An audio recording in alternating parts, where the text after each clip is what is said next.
ونستغفره ونعوذ بالله من شرور أنفسنا ومن سيئات أعمالنا من يهده الله فلا مضل له ومن يضلل فلا هادي له وأشهد أن لا إله إلا الله وحده لا شريك له وأشهد أن محمدا عبده ورسوله يا أيها الذين آمنوا اتقوا الله حق تقاته ولا تموتن إلا وأنتم مسلمون يا أيها الناس اتقوا ربكم الذي خلقكم من نفس واحدة وخلق منها زوجها وبث منهما رجالا كثيرا ونساء واتقوا الله الذي تساءلون به والأرحام إن الله كان عليكم رقيبا يا أيها الذين آمنوا اتقوا الله وقولوا قولا سديدا يصلح لكم أعمالكم ويغفر لكم ذنوبكم ومن يطع الله ورسوله فقد فاز فوزا عظيما أما بعد فإن أصدق الحديث كتاب الله وخير الهدي هدي محمد صلى الله عليه وسلم وشر الأمور محدثاتها وكل محدثة بدعة وكل بدعة ضلالة وكل ضلالة في النار أعوذ بالله من الشيطان الرجيم يا أيها الذين آمنوا إنما الخمر والميسر والأنصاب والأزلام رجس من عمل الشيطان فاجتنبوه لعلكم تفلحون إنما يريد الشيطان أن يوقع بينكم العداوة والبغضاء في الخمر والميسر ويصدكم عن ذكر الله وعن الصلاة فهل أنتم منتهون وقال رسول الله صلى الله عليه وسلم كل مسكر حرام ما أسكر كثيره قليله حرام الحمد لله যাবতীয় হামদ ও সানা সে আল্লাহ সুবহানাহু ওয়া তাআলার জন্য যে আল্লাহ সুবহানাহু ওয়া তাআলা আমাদেরকে সিয়ামরত অবস্থায় আল্লাহ সুবহানাহু ওয়া তাআলার দাসত্ব প্রকাশ করার জন্য আল্লাহ সুবহানাহু ওয়া তাআলার উবুদিয়ত গোলামি প্রকাশ করার জন্য আল্লাহর ঘর মসজিদে আল্লাহ সুবহানাহু ওয়া তাআলা আমাদেরকে আসার তৌফিক দিয়েছেন সে আল্লাহ সুবহানাহু ওয়া তাআলার শুকরিয়া জ্ঞাপন করি অন্তরের অন্তঃস্থল থেকে আলহামদুলিল্লাহ সালাত ও সালাম বর্ষিত হোক প্রিয় নবী মুহাম্মদ রাসূলুল্লাহ সাল্লাল্লাহু আলাইহি সাল্লামের উপর যে রাসূলুল্লাহ সাল্লাল্লাহু আলাইহি সাল্লাম ছিলেন রাহমাতুল লিল আলামিন সমস্ত জাহানের জন্য সারা জাহানের জন্য তিনি ছিলেন মানুষ জিন না শুধু সমস্ত মাখলুকাতের জন্য তিনি আল্লাহর পক্ষ থেকে দয়া অনুগ্রহ রহমত যে রাসূলুল্লাহ সাল্লাল্লাহু আলাইহি সাল্লাম উম্মতের জন্য যত অনিষ্টকর ক্ষতিকর যত দিক ছিল সব থেকে নবী সাল্লাল্লাহু আলাইহি সাল্লাম সতর্ক করেছেন সাবধান করেছেন তাহযীর করেছেন সালাওয়াতুল্লাহি ওয়া সালামুহু আলাইহি আফদালুত তাসলিম আল্লাহুম্মা সাল্লি আলাইহি ওয়া বারিক আলাইহি সম্মানিত হাজিরিন আমরা সিয়াম অবস্থায় আছি আমাদের মুসলিম ভাই বোনেরা সিয়ামরত অবস্থায় আছে কিন্তু এই সিয়াম আমাদেরকে কি শিক্ষা দিয়ে গেল আজকে আমরা যেই জুমায় অবস্থান করছি এটাই হচ্ছে শেষ জুমা তাই না এই শেষ জুমা তো নিয়ম অনুযায়ী ধারাবাহিকতা অনুযায়ী আজকে কথা ছিল হয়তো এ থেকে আপনি কিছু আলোচনা করব আর সাথে ঈদ উল ফিতরের কিছু আদব কায়দা নিয়ে আলোচনা করব কিন্তু ওর চাইতে গুরুত্বপূর্ণ বিষয় আমাদের সামনে রয়ে গেছে ঈদের সালাত সুন্নতে মুআক্কাদা ইতিকাফ সুন্নতে মুআক্কাদা এটা কোনটাই ফরজ না হ্যাঁ সালাতুল ঈদ এটা ফরজ কিফায়া অবশ্যই কারণ কাউকে না কাউকে আদায় করতে হবে একটা জামাত একটা দলকে পুরো দেশ পুরো এলাকা বা পুরো এলাকার মধ্যে কিন্তু কথা হচ্ছে যে এর চাইতে বড় বড় সমস্যা আমরা জর্জরিত প্রিয় হাজিরিন এই সিয়ামরত অবস্থায় আমাদেরকে এমন কিছু দৃশ্য দেখতে হচ্ছে এমন কিছু খবর শুনতে হচ্ছে যেগুলো শোনার পরে যেগুলো সোশ্যাল মিডিয়াতে দেখার পরে আমাদের অন্তর দুমড়ে মুচড়ে শেষ হয়ে যাচ্ছে এই সিয়াম আমাদেরকে কি শিক্ষা দেবে এই সিয়াম আমাদের সমাজে কি পরিবর্তন আনলো আমরা কি পরিবর্তন করতে পেরেছি না কারণ হচ্ছে একটাই যে সিয়াম যেই উদ্দেশ্যে আল্লাহ রাব্বুল আলামিন খরচ করেছেন সেই উদ্দেশ্য আমরা বাস্তবায়ন করিনি অনেকে আমরা ধারণা করে নিয়েছি মনে করে নিয়েছি যে সিয়াম মানে শুধু খানা পিনা পরিহার করা মানে খানা পিনা পানীয় খাবার এগুলি থেকে বিরত থাকা, আর কিছু না, এর চাইতে ভিন্ন কিছু না। অধিকাংশ মানুষের সিয়াম হচ্ছে এটা, সারাদিন না খেয়ে থাকে, সারাদিন না খেয়ে থাকে। আর যে হারাম জিনিসগুলি সে আগেও খাইতো, দিনের বেলায় এই হারাম জিনিসগুলি সে খাচ্ছে না, কিন্তু যেই ইফতার হয়ে গেল তার সমস্ত হারাম জিনিসগুলো যেন তার জন্য বৈধ হয়ে গেল। সে বোঝাতে চাচ্ছে যেন তার জন্য হালাল হয়ে গেল। সে হারাম কাজগুলি আবার আগের মতো সে করে যাচ্ছে। অশ্লীলতা দেখা, অশ্লীল গান বাজনা শোনা, নোংরা, অশ্লীলতা আল্লাহ হালাল করেছেন না হারাম করেছেন? হালাল করেছেন নাকি না? হারাম করেছেন। আল্লাহ সুবহানাহু ওয়া তাআলা কোরআনে কারিমে ইরশাদ করেছেন, নবী আপনি বলে দিন যে আমার রব, আমার প্রতিপালক অশ্লীলতাকে হারাম করেছেন। এরকম একটা আয়াত না, অনেক আয়াত রয়েছে, কয়েকটি আয়াত, বেশ কয়েকটি আয়াত রয়েছে। তারপরে যে জিনিসটি নিয়ে আজকে বিশেষভাবে কথা বলবো, যে বিষয়ে আমি আয়াত করেছি, যারা বুঝেছেন, শুরুতে খেয়াল করেছেন, বুঝতেই পেরেছেন বিষয়বস্তু দিয়ে যাচ্ছে। আর যার কারণে ব্যক্তি, পরিবার, সমাজ, গোটা দেশ ধ্বংসের পথে, সেটা আর কিছুই না ভাই, সেটা হচ্ছে মাদকাসক্ত, মাদক দ্রব্য। মাদক দ্রব্যের এত ছড়াছড়ি যে এই রমজান মাসেও কত অপ্রীতিকর, কত লোমহর্ষক ঘটনা ঘটে যাচ্ছে, দেখতে পাচ্ছেন না? বাবা ছেলেকে খুন করছে। বলুন তো, ওই বাবাটা তো আপনিও হতে পারতেন, ওই ছেলেটা তো আপনিও হতে পারতেন, আপনাকে আল্লাহ রক্ষা করেছেন। আপনি যদি সেই পথের প্রতীক হয়ে থাকেন, তাহলে অদূর ভবিষ্যতের সিরিয়াল তো আপনারও হতে পারে। এই পাপ যদি কন্টিনিউ আমার আপনার সমাজে, আমার আপনার পরিবারে যদি অব্যাহত থাকে, কালকে ওই বাবা তার ছেলেকে খুন করে দিয়েছে, হ্যাঁ, গতকাল, আগামীকাল, পরশু আপনার পরিবারে ওই লোমহর্ষক ঘটনা ঘটে যাবে, এতে কোনো সন্দেহ নেই। আল্লাহ সুবহানাহু ওয়া তাআলা মানব জাতির জন্য ওই জিনিসকেই হালাল করেছেন যা তার দিন দুনিয়ার জন্য কল্যাণকর, আর ওই সমস্ত জিনিসগুলিকে অবৈধ, হারাম ঘোষণা করেছেন যা ব্যক্তি, সমাজ, ব্যক্তি, পরিবার, সমাজ, দেশের জন্য ক্ষতিকর। হ্যাঁ, ব্যক্তিকে, পরিবারকে, সমাজকে একেবারে ধ্বংসের দ্বার প্রান্তে পৌঁছে দেয় এমন জিনিসকে আল্লাহ তাআলা হারাম করেছেন, নিষিদ্ধ করেছেন। এক শ্রেণীর মৌলবী রয়েছে, বিদাতি, এদের সম্পর্কে যদি সতর্ক সাবধান না করি তাহলে আপনারা বাঁচবেন না। এরা ধর্মের নামে অধর্মকে লালন করে, এরা আল্লাহর হারামকে হালাল করে, এরা কুপ্রবৃত্তির অনুসারী, এরা আহলুল হাওয়া, আহলুল বিদা।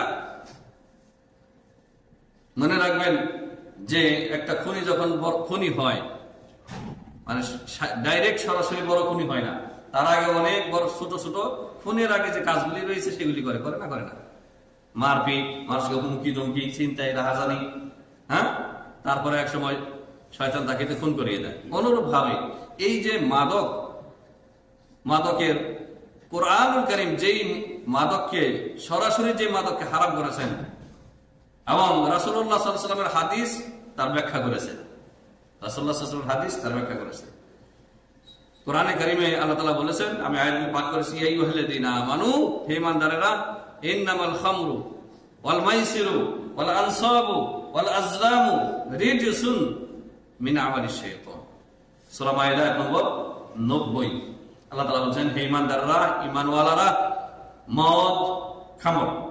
এখন মদ, তৎকালীন সময়ে মদ তৈরি করা হয়তো আপনার জব ভিজিয়ে, অনেক দিন ভিজিয়ে, তারপরে আঙ্গুর পচিয়ে, তৎকালীন সময়ে যেটা যেভাবে সিস্টেম ছিল সেভাবে মদ তৈরি করা হয়তো। এখন মদের উৎপাদন বিভিন্ন আধুনিক পদ্ধতি বের হয় না, হয়েছে না হয় নাই? হয়েছে। এখন আপনি গুণে শেষ করতে পারবেন না যে কত প্রকারের মদ হয়, শত শত প্রকার, হাজার হাজার প্রকারের মদ রয়েছে। এই জন্য এর ব্যাখ্যায় নবী সাল্লাল্লাহু আলাইহি ওয়াসাল্লাম বলেছেন যে কুল্লু মুসকিরিন হারামুন, প্রত্যেক নেশাকর দ্রব্য হারাম। কে বলেছেন? রাসূলুল্লাহ সাল্লাল্লাহু আলাইহি ওয়াসাল্লাম। এবং আরো বিস্তারিত বলেছেন যে মা আসকারা কালিলুহু লা মা আসকারা কাসীরুহু, যে জিনিসের বেশি পরিমাণ নেশা তৈরি করে, যে জিনিসের মানে বেশি খেলে নেশা তৈরি হয়, অল্প খেলে নেশা তৈরি হয়তো হয় না।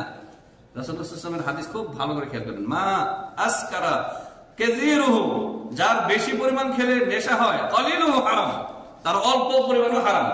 এবার আপনাকে জিজ্ঞাসা করি, এই যে জর্দা তামাক, এই বিষ, এই নাপাক, এই নোংরা, এই খাবিজাত, এই দুর্গন্ধযুক্ত জিনিস যা গরু ছাগলেও খায় না। খায় গরু ছাগলে? কিন্তু এক শ্রেণীর মানুষ রয়েছে খায়। শুধু মানুষ না, এক শ্রেণীর মোল্লা রয়েছে, হুজুর রয়েছে, তারা খায়। এবং এই আমি আপনাকে বলি, চ্যালেঞ্জ দিয়ে বলি, এত হুজুর এতটুকু জর্দা খাচ্ছে, এই জর্দা থাকে 1 কেজি পরিমাণ খাওয়ান তো, সে ঠিক থাকবে? আপনারা সাক্ষী। খাওয়াই দেখেন 1 কেজি।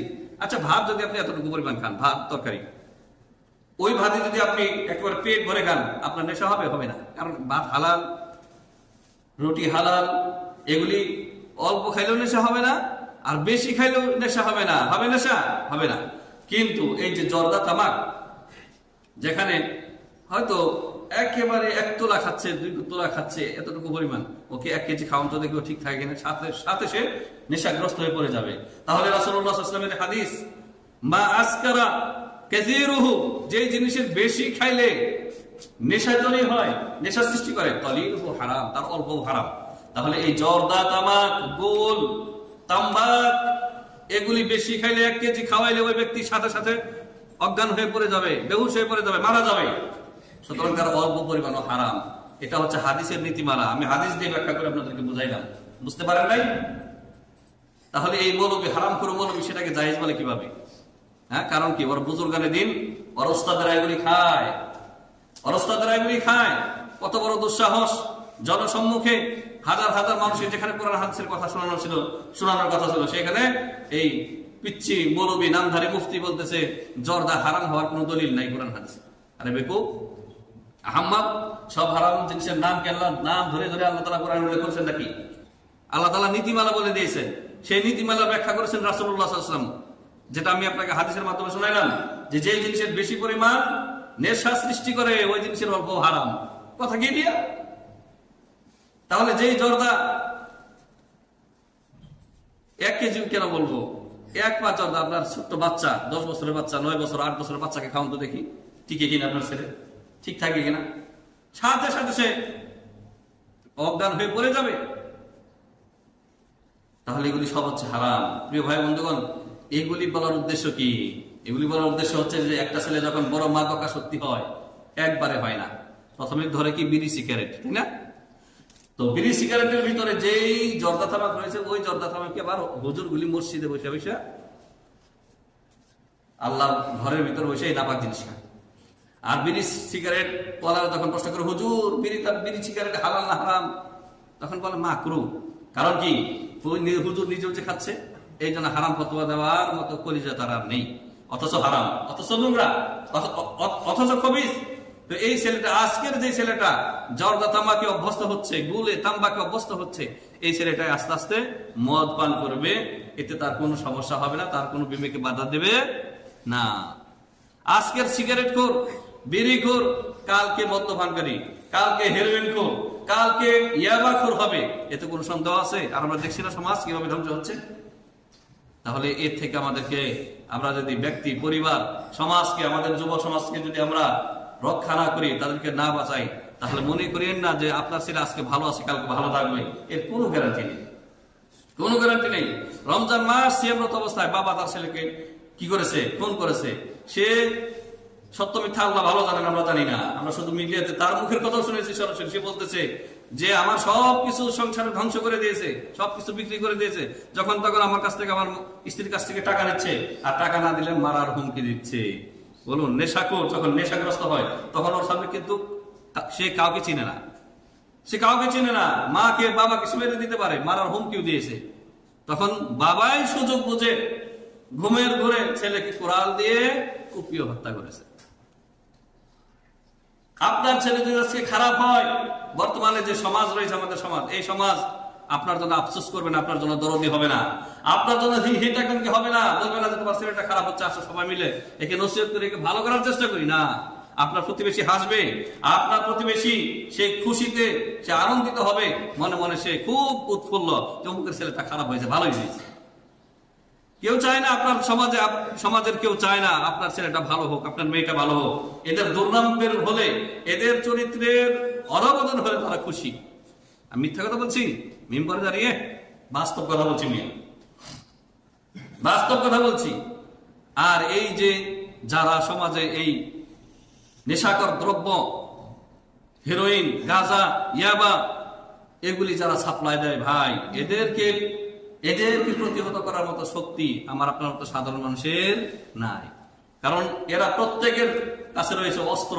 এই সমাজের যারা নষ্ট ছেলে, বখাটে ছেলে, এদেরকে অস্ত্র দিয়ে রেখেছে এদের যারা লালন পালন করে থাকে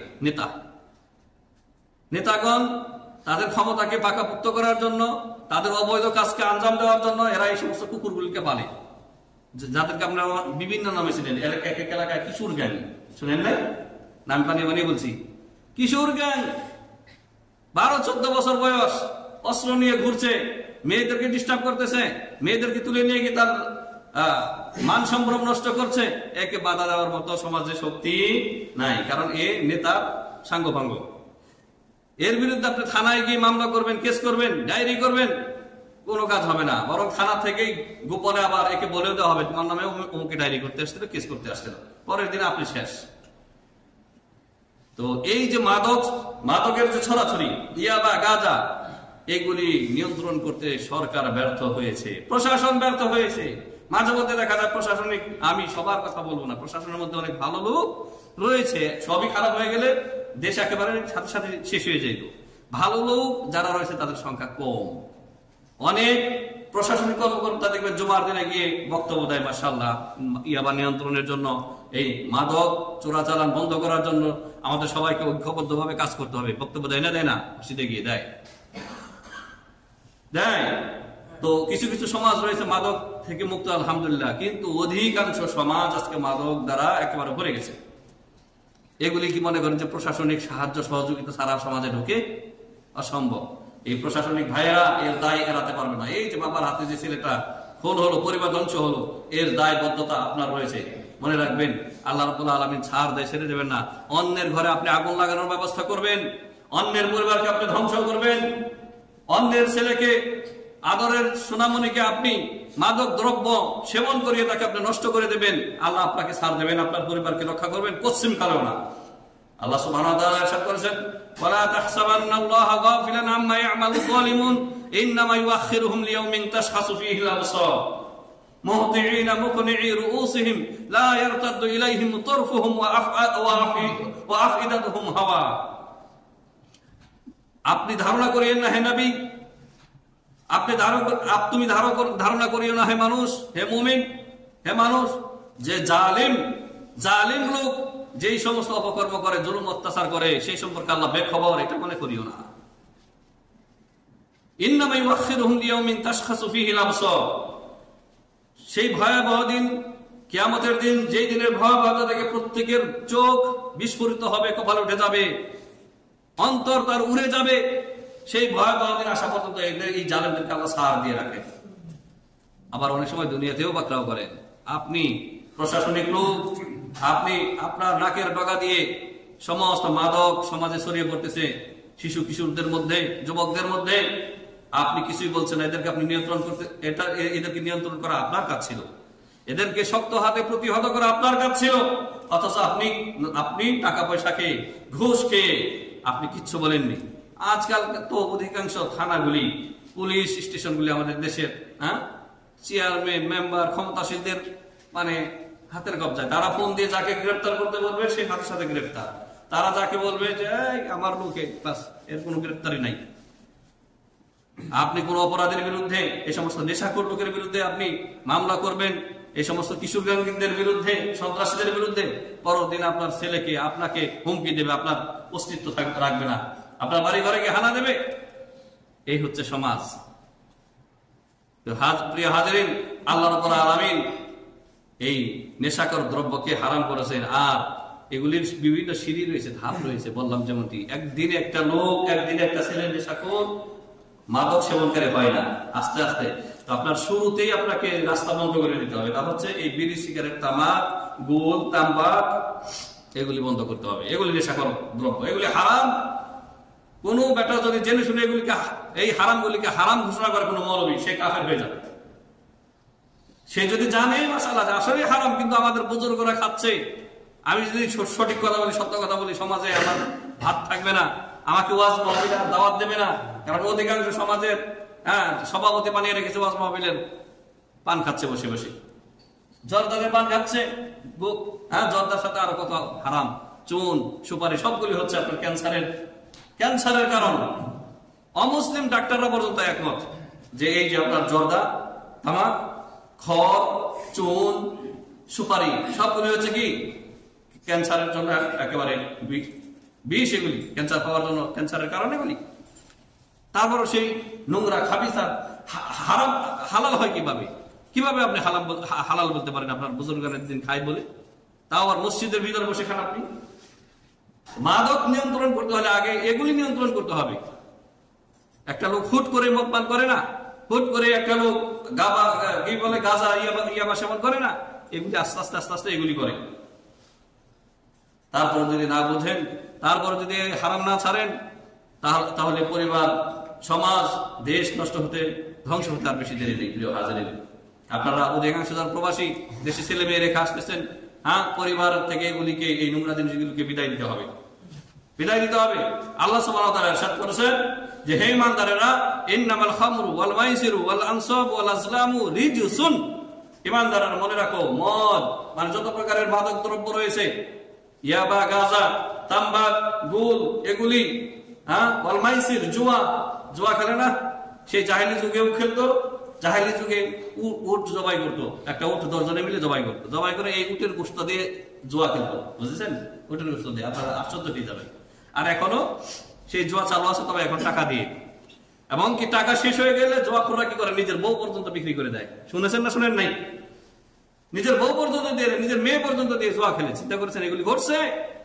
এগুলি কল্পিত কোনো কথা বলছি না, অবাস্তব কোনো কথা বলছি না। আল্লাহ তাআলা বলছেন মদ, জুয়া, মূর্তি, আনসাব মানে মূর্তি, প্রতিমা, পুতুল, এগুলি কি ওয়াল আজলাম, ভাগ্য গণনাকারীর তীর নিক্ষেপ করতো জাহেলি যুগে ভাগ্য গণনা করার জন্য। বর্তমানে জ্যোতিষী গণকের কাজ, যত প্রকারের জ্যোতিষী কাজ রয়েছে, গণকের কাজ রয়েছে, কেহানা। আল্লাহ তাআলা বলেছেন রিজসুন, নাপাক, এগুলি হচ্ছে সব নাপাক। সাথে সাথে আল্লাহ তাআলা বলেছেন আমালিশ শাইতান রিজসুন মিন আমালিশ শাইতান, এগুলি শয়তানের কাজ, ইবলিসের কাজ। এই কাজগুলি যদি তাহলে আপনি করেন, তো আপনি শয়তানের অনুসারী, আপনি শয়তানের অনুসারী, ইবলিসের অনুসারী। শয়তান কি মুমিন না কাফের? কাফের। সর্বপ্রথম কাফের হচ্ছে কি ইবলিস। তো সেই কাফের জাহান্নামী ইবলিস মালউন, যার উপর আল্লাহর লানত, তার অনুসারী হয়ে গেলেন আপনি। এগুলি যদি আপনি করেন, তো আপনি মূর্তি পূজা তো করেন না, মাশাআল্লাহ, ঠিক আছে, বাকিগুলি তো আপনার মধ্যে আছে। আপনি মুসলিম, আপনার মধ্যে মদ আছে, যেটা বললাম যে মদ মানে যত প্রকারের নেশাকর দ্রব্য আছে, সেগুলি আছে আপনার মধ্যে। তা আপনি শয়তানের অনুসারী, শয়তানের বন্ধু আপনি। মাইসির, জুয়া, আপনার মধ্যে জুয়া আছে, আপনার মধ্যে না থাকা আশেপাশে আছে। আমি সেই ছোটবেলা থেকে দেখে আসতেছি, আমি নিজে, আমার বাড়ির পাশে হাট বসতো, আর থানাকে এরা অগ্রিম টাকা দিয়ে আসতো, আর দিন থেকে শুরু করতো, একেবারে রাত 10টা পর্যন্ত এরা জুয়া খেলতো, আর গালি গালাজ কত অশ্লীল ভাবে গালি গালাজ করতো, মদ খাইতো। প্রশাসন এদেরকে কিচ্ছু বলতো না। আজ থেকে 30 বছর আগের কথা বলতেছি। এখনকার অবস্থা কি হতে পারে বুঝে নেন। আমি একেবারে আমার বাস্তব দেখা কাহিনী বলতেছি। এদেরকে যখন বলা হতো, ভালো মানুষকে বলতে বলতে যে আপনারা আমাদের একটা চুলো ছিঁড়তে পারবেন না, আমরা থানায় টাকা ঢালি। চিন্তা করেছেন?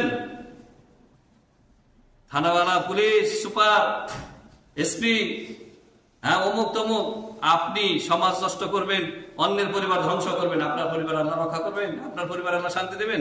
আপনার মেয়ে ইন্টারন্যাশনাল পতিতা হবে, ইন্টারন্যাশনাল ব্যবসা হবে। আপনার মেয়ে ভার্সিটিতে পড়ার নাম করে বেশিরভাগ অভিজাত ঘরের মেয়েগুলি পতিতাবৃত্তি করতেছে বড় বড় ভার্সিটির ইয়েতে, তারপর আপনার আবাসিক হোটেলগুলিতে। আপনার কে আল্লাহ শান্তি দিবেন না। আপনার ছেলে নষ্ট হবে, খুনি হবে, চরিত্রহীন হবে, ডাকাত হবে, ছিনতাইকারী হবে। কারণ আপনি এই সমস্ত মাদক চোরাচালানের মাধ্যমে, সরাসরির মাধ্যমে অন্যের ঘরে আগুন লাগিয়েছেন। এগুলি নিয়ন্ত্রণ করা, দমন করা আপনার কাজ ছিল, আপনি সেটি করেননি। বরং আপনি টাকা খেয়ে খেয়ে এদেরকে সাথ দিয়ে রেখেছেন, আর পারলে ভালো মানুষকে নিয়ে থানায় নির্যাতন করে টাকা আদায় করেছেন, তাই না? আপনাকে ধ্বংস, আল্লাহ আপনাকে ছাড়বেন না। এই চোখ কথা বলবেন। আল্লাহ তাআলা বলেছেন রিজসুম মিন আমালিশ শাইতান ফাজতানিবু, ঈমানদাররা তোমরা বিরত থাকো মদ থেকে, মদ পান করা থেকে, মাদক দ্রব্য থেকে, তোমরা জুয়া থেকে, এবং মূর্তি পূজা থেকে, ভাগ্য গণনার তীর তথা জ্যোতিষী বিদ্যা থেকে, গণক কেহানা থেকে তোমরা বিরত থাকো, লাআল্লাকুম তুফলিহুন, যাতে তোমরা কি সফলকাম হতে পারো, দুনিয়া এবং আখিরাতে কামিয়াব হতে পারো। সর্বশেষ আয়াত, তারপরের আয়াত বলে আমি আমার আলোচনা গুটিয়ে আনছি ইনশাআল্লাহ। আল্লাহ তাআলা বলেছেন, ইন্নামা ইউরিদুশ শাইতান, শয়তান তো চায় আইয়ুকিআ বাইনাকুমুল আদাওয়াতা ওয়াল বাগদাআ ফিল খামরি ওয়াল মাইসির, এই খামর, মদ, নেশাকর দ্রব্য এবং জুয়ার মাধ্যমে শয়তান তোমাদের মধ্যে পরস্পর হানাহানি, মারামারি, শত্রুতা, বিদ্বেষ তৈরি করে দিতে চায়। শয়তান এটাই চায়। যারা জুয়া খেলে পরস্পর দেখবেন যে মারামারি লেগে গেছে, ভাগে হয়ে গেছে, গুটি চালতে ধোঁকাবাজি করছে আর মারামারি। তো যারা এগুলি করে তারা নিজেরা আপোষেও মারামারি করে ভাগ বাটোয়ারা নিয়ে। আল্লাহ তাআলা 1450 বছর আগে বলেছেন। আর শয়তান কি চায়? ওয়াসুদ্দাকুম আন যিকরিল্লাহ, আল্লাহর জিকির, আল্লাহর স্মরণ থেকে। আল্লাহর জিকির মানে এখানে গোটা কোরআন হাদিস, গোটা ইসলামকে বোঝানো হয়েছে। তোমাদেরকে আল্লাহর স্মরণ থেকে, আল্লাহর দ্বীন থেকে শয়তান তোমাদেরকে মদ জুয়ার মাধ্যমে দূরে সরিয়ে নিতে চায়, আমাদেরকে দ্বীন থেকে বের করে নিতে চায়। ওয়ানিস সালাতি, এবং তোমাদেরকে সালাত থেকে, সালাতের মধ্যে সবচাইতে পবিত্র, সবচাইতে বড় গুরুত্বপূর্ণ ইবাদত, আজিম ইবাদত, যে সালাতের মাধ্যমে বান্দার সাথে আল্লাহর সম্পর্ক, তাআল্লুক তৈরি হয়, আব্দ এবং মাবুদের সাথে সবচাইতে মহব্বতের সম্পর্ক তৈরি হয়, আব্দ এবং মাবুদের সাথে সবচাইতে ঘনিষ্ঠ সম্পর্ক তৈরি হয়, সেই সালাত থেকে এই মদ, মাদক এবং জুয়া, এর মাধ্যমে শয়তান তোমাদেরকে দূরে সরিয়ে দিতে চায়, সালাত থেকে তোমাদেরকে দূরে সরিয়ে নিতে চায়। আচ্ছা, আমাদের সমাজে যারা মদ পান করে, যারা নেশা করে, আর যারা আপনার জুয়া খেলে, তারা সালাত পড়ে, নামাজ পড়ে, তারা গেছে নাই নামাজেরা এগুলি করে না, আর ওগুলি যারা করে তারা নামাজ পড়ে না। সোজা কথা। তাহলে আল্লাহ রাব্বুল আলামিন কত বাস্তব, কত সত্য কথা বলেছেন। ওমান আসদাকু মিনাল্লাহি হাদিসা, কথার দিক থেকে আল্লাহর চাইতে সত্যবাদী আর কি আছে? ওমান আসদাকু মিনাল্লাহি কিলা, আল্লাহর চাইতে অধিক সত্য কথা কার হতে পারে? তো আল্লাহ রাব্বুল আলামিনের যে হুদুদ রয়েছে, বাউন্ডারি রয়েছে, সীমানা রয়েছে, হালাল হারামের সীমানা, ভাই নবী সাল্লাল্লাহু আলাইহি ওয়াসাল্লাম এগুলি থেকে সতর্ক করেছেন যে যেই ব্যক্তি আল্লাহ রাব্বুল আলামিনের হুদুদে হারাম যে রয়েছে, মানে আল্লাহ রাব্বুল আলামিন যেগুলি মুহাররামাত করেছেন, এই যে এই নোংরা জিনিস বললাম, হারাম বহু জিনিস রয়েছে, তার মধ্যে কয়েকটা জিনিস আমরা উল্লেখ করলাম এই খুতবায়। এগুলির ধারে কাছে যে ব্যক্তি যাবে, তার মানে এর ধারে কাছে যাওয়া মানে এই যেমন গুল সেবন করা, ধূমপান করা, জর্দা তামাক খাওয়া, এগুলি হচ্ছে কি এই মদ পান করার বা নেশা করার কাছাকাছি যাওয়া, পৌঁছে যাওয়া। কারণ আজকে যে ব্যক্তি, আগে বলেছি, এগুলি করবে, কালকে সে ব্যক্তি মদ পান করবে। আপনার ছেলে যে তার দিনে 1 প্যাকেট করে বিড়ি লাগে, সিগারেট লাগে, কালকে দেখবেন যে আরেক বখাটের সাথে বসে নেশা করেছে, ইয়াবা সেবন করেছে, আপনার কাছে খবর চলে আসবে। আল্লাহ রাব্বুল আলামিন বলেছেন যে তিলকা হুদুদুল্লাহ, এগুলি হচ্ছে আল্লাহর হুদুদ, আল্লাহর বাউন্ডারি। ফালা তা'তাদুহা, আল্লাহর হুদুদকে, আল্লাহর সীমানাকে অতিক্রম করো না, পার হয়ে যেও না। ওয়া মান ইয়াতাআদ্দা হুদুদাহু, আল্লাহ রাব্বুল আলামিন এটা ইরশাদ করেছেন সূরা নিসাতে, ওয়া মান ইয়াতাআদ্দা হুদুদাহু, যে ব্যক্তি আল্লাহর হুদুদকে, সীমানাকে অতিক্রম করবে, ওয়া মান ইয়াসিল্লাহু ওয়া রাসূলাহু ওয়া ইয়াতাআদ্দা হুদুদাহু, যে ব্যক্তি আল্লাহ এবং তার রাসূলের গুস্তাখ করবে, নাফরমানি করবে, আর আল্লাহর সীমানা, বর্ডারকে অতিক্রম করবে, আল্লাহ রাব্বুল আলামিন তাকে কি জাহান্নামে নিক্ষেপ করবেন, দুজকে নিক্ষেপ করবেন। সাবধান। আর তার আগে আখিরাতের যে জাহান্নামের শাস্তি, তার পূর্বে দুনিয়ার শাস্তি দেখেন, যে বাবার হাতে বেটা খুন, বাবার হাতে বেটা খুন। তাদের রমজানটা কেমন যাচ্ছে বলুন তো? পুরা বাড়িতে সুখের মাতম। কারণ ওই মুহূর্তে বাবা বলছে, আমি যদি তাকে না মারতাম, আমাকে মেরে ফেলতো, আমার স্ত্রীকে মেরে ফেলতো, মাদকের টাকা জোগাড় করে না দেওয়ার কারণে। আমাকে হুমকি দিয়েছে, আমার সর্বশেষ যে 1 খণ্ড জমি রয়েছে 2 কাঠার, সেই জমি বিক্রি করে তাকে মাদকের টাকা দিতে হবে। অথচ এই ছেলেকে নিয়ন্ত্রণ করার কথা ছিল প্রশাসনের, নিয়ন্ত্রণ করার কথা ছিল সমাজের যে মুরল মাতব্বর রয়েছে, চেয়ারম্যান, মেম্বার, আরো যারা বিচারাচার করে থাকে, এটা নিয়ন্ত্রণ করার কথা ছিল, একে বাধা দেওয়ার কথা ছিল। একে বাধা কেউ দেয়নি, সবাই তাকিয়ে থেকে তামাশা দেখেছে। হাজরিন, আপনার ক্ষেত্রেও এরকমই হবে, কেউ বাধা দেবে না, কেউ এই ছেলেকে, কেউ আপনার মেয়েকে ভালো হওয়ার জন্য কোনো পরামর্শ, কোনো ব্যবস্থা নেবে না, শুধু হাসবে, মনে মনে খুশি হবে যে এর ছেলে খারাপ হয়েছে, এর মেয়ে খারাপ হয়েছে, হোক, আমার কি। প্রতিটা গ্রামে গঞ্জে, শহর বলেন আর গ্রামে বলেন, এই অবস্থায় মানুষের অন্তরগুলো পচে গেছে। বাবার এই খুনকে আমরা সমর্থন করছি না।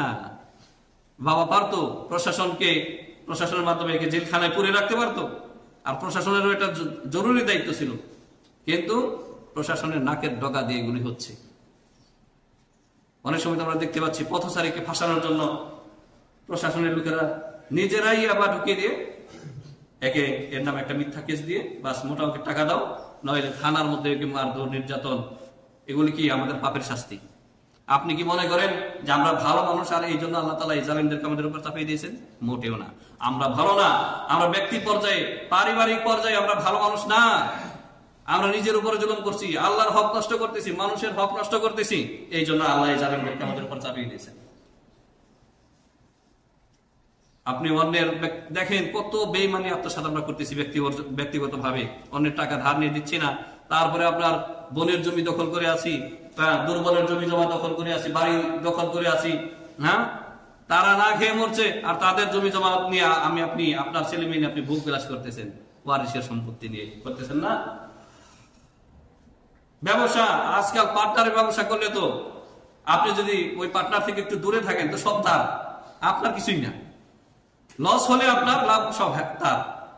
এত আমানতদার আমরা, তাই না? কোথায় আমানত? প্রত্যেকে আমরা খেয়ানত করতেছি, কি দেশে কি বিদেশে। তাহলে আমাদের উপরে আমাদের পাপের কারণে এই জালেমদেরকে চাপিয়ে দিয়েছেন, যারা আমাদেরকে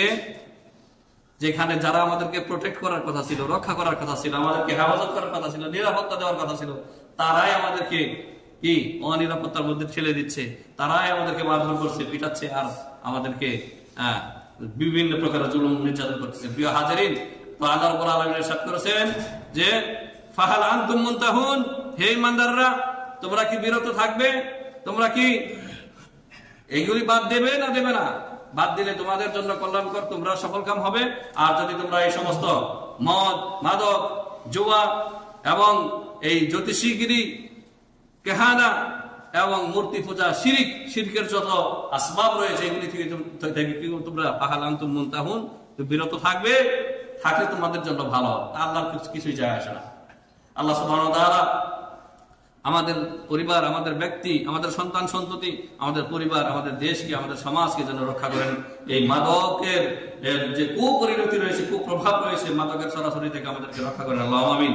আজকের যেই বাবা, আজকে যে পরিবারটা ধ্বংস হয়ে গেল, এই রোজা থাকা অবস্থায়, দিনের বেলা হোক আর রাতের বেলায় হোক, রমজান মাসে যে ব্যক্তি তার নিজের হাতে নিজের সন্তানকে খুন করলো, এইরকম দৃশ্য, এইরকম ঘটনা যেন সমাজ আর না ঘটে, আল্লাহ রাব্বুল আলামিন আমাদেরকে যেন রক্ষা করেন, আল্লাহুম্মা আমিন। বারাকাল্লাহু লানা ওয়া লাকুম ফিল কুরআনিল আযীম ওয়া নাফা'নি ওয়া ইয়্যাকুম বিল আয়াতি ওয়া যিকরিল হাকীম। আকুলু কওলি হাযা আস্তাগফিরুল্লাহাল আযীম ওয়া লাকুম ওয়া লিসাইরিল মুসলিমিন ফাস্তাগফিরুহু ইন্নাহু হুয়াল গফুরুর রাহিম।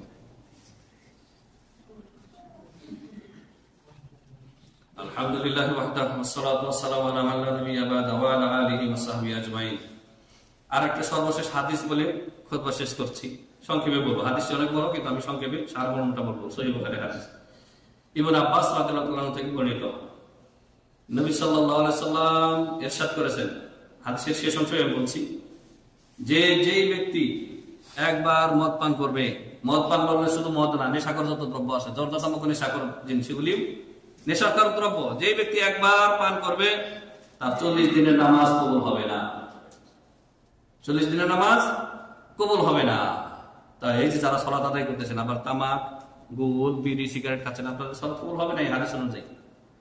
আমি হাদিস বলছি, হাদিস উল্লেখ করতেছি। আর যে তারপর বলছেন, যে ব্যক্তি এর থেকে প্রথমবার তওবা করবে, আল্লাহ তওবা কবুল করবেন। বলুন আলহামদুলিল্লাহ। তাহলে সবাই তওবা করেন এই রমজানে। গোল, তাম্বাক, বিড়ি, সিগারেট এগুলি থেকে চিরতর তওবা করেন, জর্দা তামাক থেকে। যে ব্যক্তি দ্বিতীয়বার পান করবে, তৃতীয়বার পান করবে, এগুলি খাবে, চতুর্থবার করবে, আল্লাহ তাকে জাহান্নামের পুঁজ খাওয়াবেন। পুঁজ চিনেছেন? জাহান্নামীদের শরীর থেকে, ক্ষত থেকে যে সমস্ত পুঁজ, পিক, রক্ত বের হবে, পুঁজ তোমরা চিনি, দেখেই বমি আসে, এত আর দুর্গন্ধ, তাই না? এইগুলি তাকে জাহান্নামে ভক্ষণ করাবেন, যে ব্যক্তি এই নেশার উপরে থেকে মারা যাবে।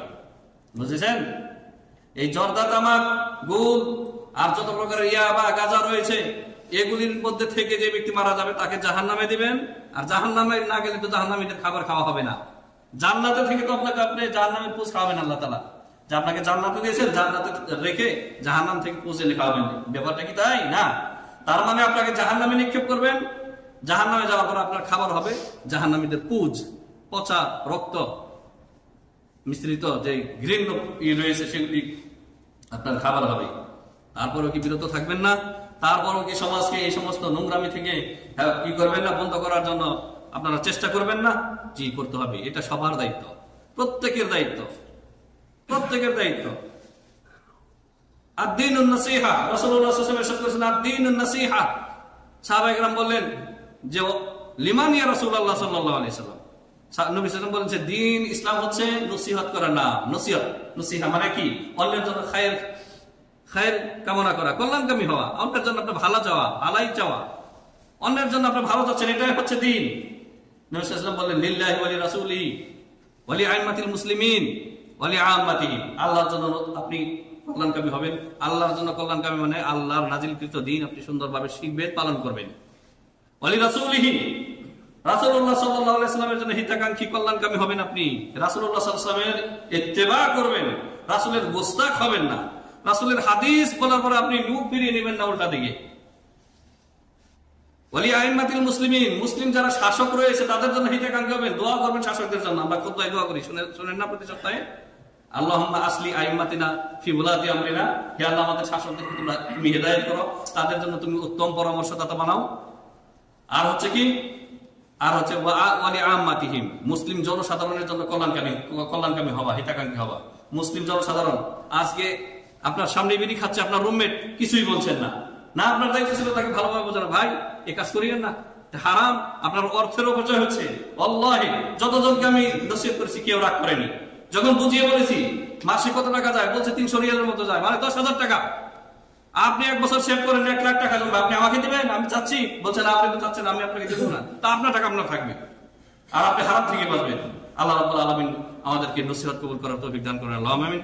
রব্বানা আতিনা ফিদ দুনিয়া হাসানাহ ওয়া ফিল আখিরাতি হাসানাহ ওয়া কিনা আযাবান নার। রব্বানা লা তুযিগ কুলুবানা বা'দা ইয হাদাইতানা ওয়া হাব লানা মিন লাদুনকা রাহমাহ ইন্নাকা আনতাল ওয়াহ্হাব। আল্লাহুম্মা আ'ইজ্জাল ইসলাম ওয়াল মুসলিমিন, আল্লাহুম্মা আ'ইজ্জাল ইসলাম ওয়াল মুসলিমিন ওয়া আযিল্লাশ শিরকা ওয়াল মুশরিকিন ওয়া দাম্মির আ'দাআকা আ'দা'ad-din মিনাল ইয়াহুদি ওয়ান নাসারা ওয়াল মুলহিদিন ইয়া রাব্বাল আলামিন। ইন্নাল্লাহা ওয়া মালাইকাতাহু ইউসাল্লুনা আলান নবী, ইন্নাল্লাহা ওয়া মালাইকাতাহু ইউসাল্লুনা আলান নবী, ইয়া আইয়ুহাল্লাযীনা আমানু সাল্লু আলাইহি ওয়া সাল্লিমু তাসলিমা। اللهم صل على محمد وعلى ال محمد كما صليت على ابراهيم وعلى ال ابراهيم انك حميد مجيد. اللهم بارك على محمد وعلى ال محمد كما باركت على ابراهيم وعلى ال ابراهيم انك حميد مجيد. عباد الله رحمكم الله، ان الله يأمركم بالعدل والاحسان وايتاء ذي القربى وينهى عن الفحشاء والمنكر والبغي يعظكم لعلكم تذكرون. فاذكروا الله يذكركم واشكروا على نعمه يزدكم ولذكر الله اكبر والله يعلم ما تصنعون.